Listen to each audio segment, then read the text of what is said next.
Yes, good evening. I can see you, Becky, so we can start off the class as we wait for the others. So today we are going to look at defamation and occupiers liability. So we were looking at law of torts last time. Law of torts. So today we are going to look at occupiers liability. Occupiers liability. And also we'll be able to look at defamation. So I think last time we looked at trespass. We looked at trespass. So today we're going to look at occupiers liability. Then of course look at defamation. So in our previous class, we are actually able to categorize trespass into three as a form of tort. So we said under trespass,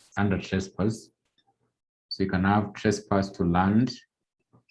So you can have trespass to persons, and you can have trespass to goods, whereby we say trespass is simply the unauthorized access to a person's either property, or maybe to a person himself, or maybe it could be to goods.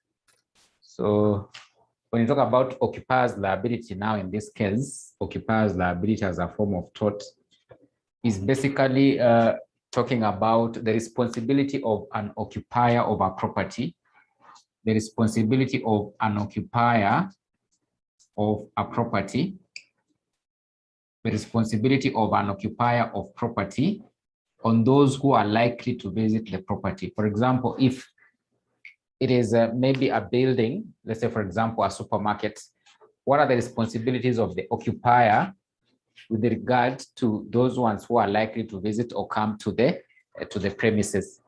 So in this case, the term occupier is actually used because the land can actually either be leased, or the property can be leased, or maybe the person who has that particular property or occupying the property could actually be the owner. So in this case, the owner, or maybe the lessor of the property. So the lessor is, for example, someone who has hired the property for a period of time. So maybe if it is that particular supermarket you're talking about, it has hired or basically leased that property or maybe building.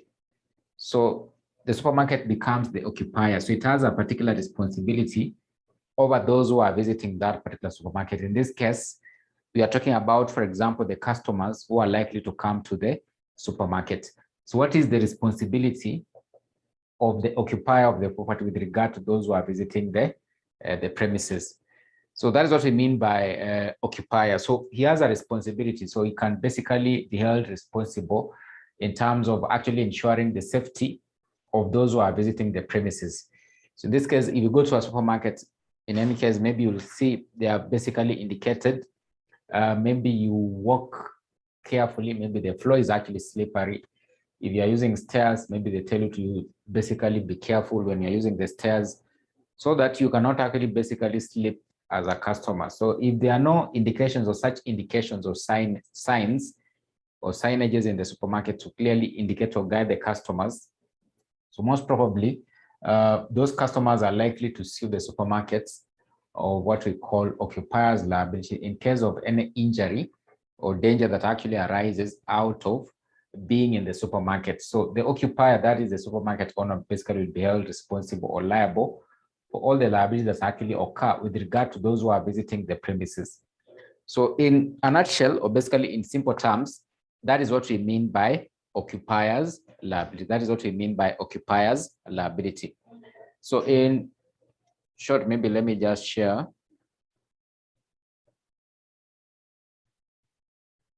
So occupiers liability generally refers to the duty owed by land premise owners to those who come onto their land. So that duty that is basically owed or basically expected of a person who is actually occupying either land or basically a particular premise.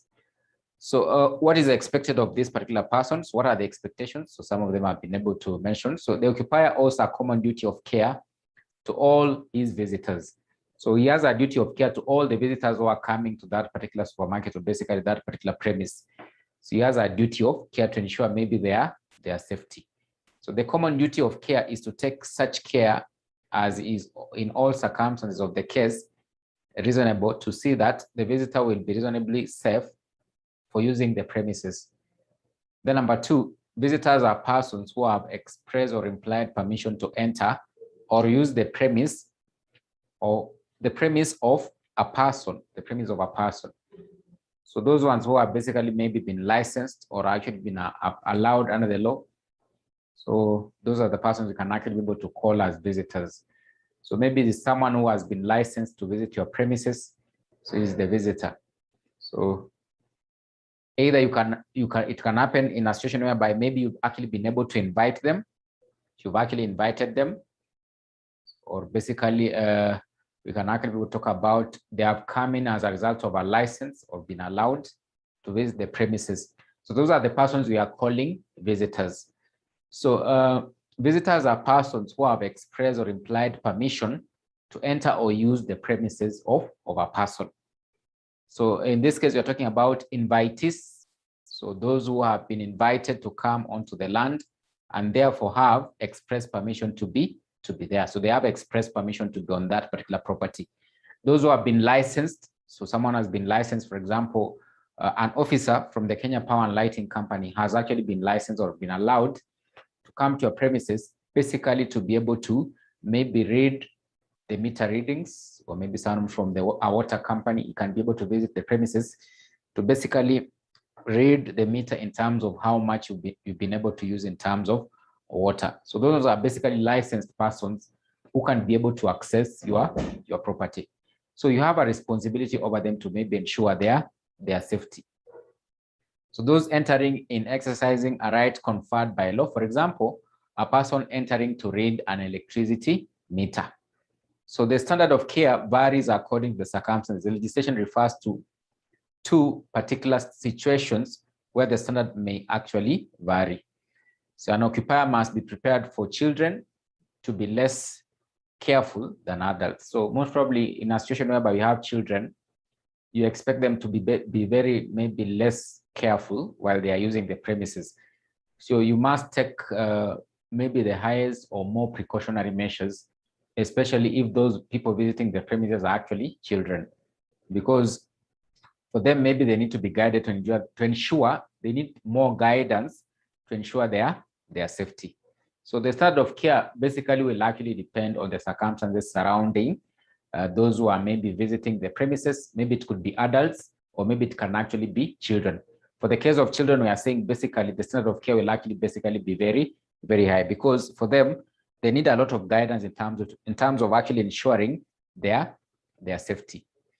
So an occupier may expect that a person in excess of his calling will appreciate and guard against any special risks ordinarily incident to it.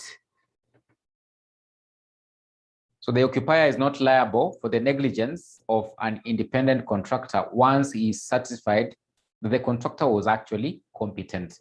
So the occupier of the premises cannot actually be held responsible for those accidents or maybe failure of safety measures that actually arises out of maybe the negligence of an independent contractor.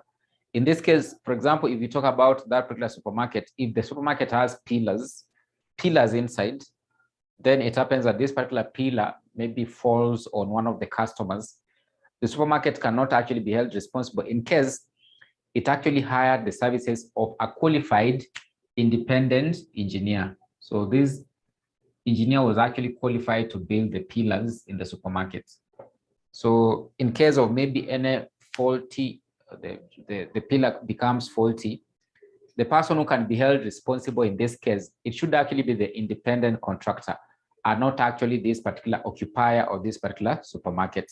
So that's why they're saying that in case of services provided by an independent contractor, it may be coming up with that particular building or maybe premise. The occupier might not actually be held responsible, but it'll be that particular independent qualified contractor who will be held personally responsible. Then the common law duty of care does not impose on an occupier any obligation to a visitor who has willingly actually accepted the risk. So sometimes also if you've actually accepted the risk, then you as a visitor or maybe as a person entering the premise, then of course the supermarket won't actually be held responsible. So clearly they have indicated that maybe the floor is maybe slippery, but you still actually enter the premises. So long as they have actually been able to indicate, it simply means that you've actually accepted the risk when you enter the premise. So you cannot hold this particular supermarket responsible. So that is basically what we mean on the circumstances surrounding, for example, the standard of care and maybe who can be held responsible, or when the occupier can actually be held responsible or not responsible or not. So that is, in a nutshell, what we mean by occupier's liability, that an occupier of a property or an occupier of land, he has a responsibility of ensuring the safety of those who are visiting the premise. So he has a duty of care to ensure those coming to the land or maybe the premise or property are actually very, very safe.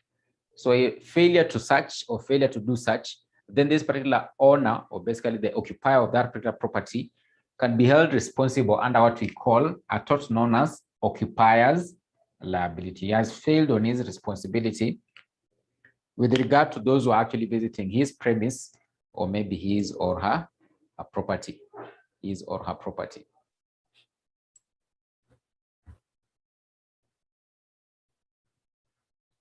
So we can look at the defenses. So what are the defenses? The defenses under occupier's liability. What are the defenses under occupier's liability?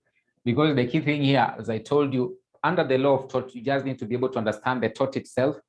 After understanding the tort itself, be able to maybe set out or basically explain some of the essential characteristics or basically how this particular tort can actually be explained. Then of course, also understand the defenses an accused party can actually be able to use in case he has actually been accused of such kind of a tort. So in this case, that supermarket we are talking about, for example, if it has actually been accused of occupier's liability, how can it defend itself? How can it defend itself in a court of law? That a customer actually walked in, and of course, while in the process of actually maybe carrying out window shopping, or basically while in the process of actually shopping for his or her goods, he basically slept on the floor and actually fell and he was actually injured. So can that